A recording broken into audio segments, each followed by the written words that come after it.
Under the Knife by H.G. Wells. What if I die under it? The thought recurred again and again as I walked home from Haddon's. It was purely a personal question.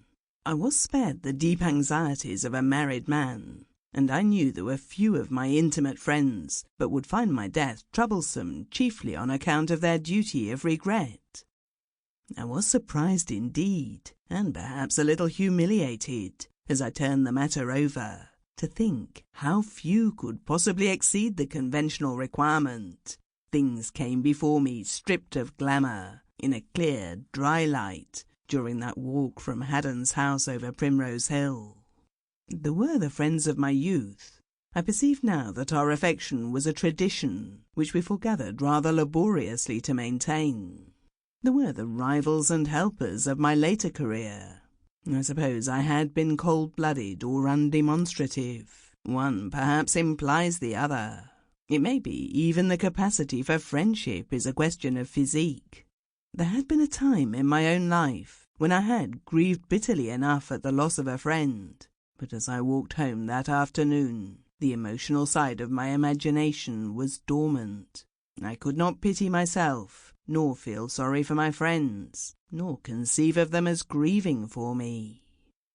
I was interested in this deadness of my emotional nature, no doubt a concomitant of my stagnating physiology, and my thoughts wandered off along the line it suggested.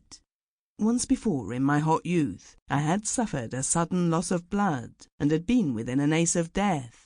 I remembered now that my affections, as well as my passions, had drained out of me, leaving scarcely anything but a tranquil resignation, a dreg of self-pity. It had been weeks before the old ambitions and tendernesses, and all the complex moral interplay of a man, had reasserted themselves. Now again I was bloodless. I had been feeding down for a week or more. I was not even hungry. It occurred to me that the real meaning of this numbness might be a gradual slipping away from the pleasure-pain guidance of the animal man. It has been proven, I take it, as thoroughly as anything can be proven in this world, that the higher emotions, the moral feelings, even the subtle tendernesses of love, are evolved from the elemental desires and fears of the simple animal.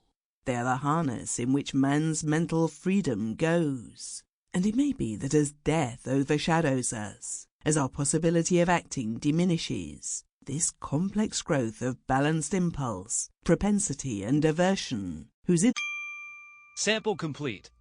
Ready to continue?